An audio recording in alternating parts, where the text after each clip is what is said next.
You know, a new survey is peeling back the layers on one of the most important, but maybe one of the least discussed topics in all of diving, the close call. So I want to start by asking you, especially if you're a diver, think about it honestly. Have you ever had one of those moments, that heart in your throat, time slows down moment underwater? A genuine close call?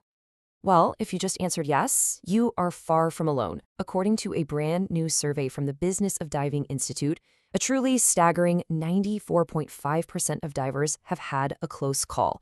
Let that sink in. That's pretty much everybody. Okay, let's unpack that because a number that high, it really changes the entire conversation. This isn't about an individual diver's mistake anymore. This reframes the whole issue as a universal near miss. And that is such a critical takeaway right from the start. The data is telling us loud and clear that having a close call isn't the exception, it's the norm. So there should be absolutely zero shame in it. In fact, talking about it, that's how we all get better and safer. And don't for a second think this is just a rookie mistake. The numbers show it's happening at the highest levels of the sport. We're talking nearly 64% of rebreather divers and more than half of cave divers. They've had close calls in those super specialized environments. This is an industry-wide thing. So, if these things are happening to pretty much everyone, the next logical question has to be, are we actually talking about them? Are we breaking that silence? And here we actually get some surprisingly good news. It turns out, yeah, we are talking. The survey found that only a tiny fraction, less than 5% of divers, keep these experiences completely to themselves. The culture of sharing is actually pretty strong. But here's the catch. Who are we sharing with? Almost everyone, nearly 89%, will talk to their buddy, to other divers. But look at that massive drop-off. Only about 28% talk to their instructors. Now, for the professionals watching, that should be a huge red flag. Why aren't divers coming to us? And that leads to an even tougher question. We're sharing, sure, but what's the reception like? Is it always a safe space to open up? And the data here reveals a real problem. Some divers are getting pushback or even shamed. And the part that's really wild, it happens to tech divers almost twice as often as non-tech divers. I mean, for a community that's built on procedure and safety, that's a seriously concerning trend.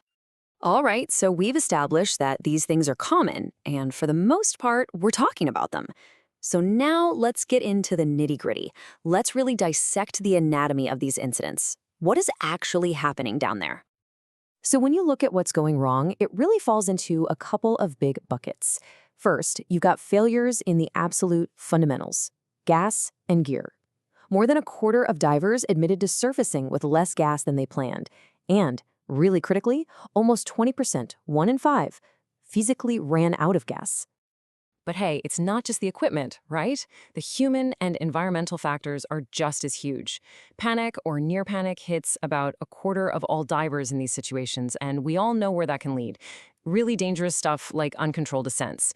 It's this perfect storm of predictable gear issues and our own unpredictable human reactions. So why? Why is this all happening? Well, the reasons are things we can all probably recognize. Sure, lack of experience is in there, but so is its evil twin, complacency. That little voice in your head that says, I've done this 100 times, it's fine. Mix that with pushing our own limits just a little too far, and you have a classic recipe for a near miss. Okay, I want to talk directly to all the dive masters, instructors, and instructor trainers watching this for a minute. This next section, this is specifically for us. This is the professional's perspective. So, where are we pros having our own close calls? Well, the vast majority, over 80%, happen on our own fun dives. But, and this is so critical, almost a quarter of us have had a close call while actively teaching a class, and over 21% while guiding certified divers. This is happening when we are on the clock. Just let that sink in. Almost 1 out of every 4 dive professionals has experienced a close call while teaching.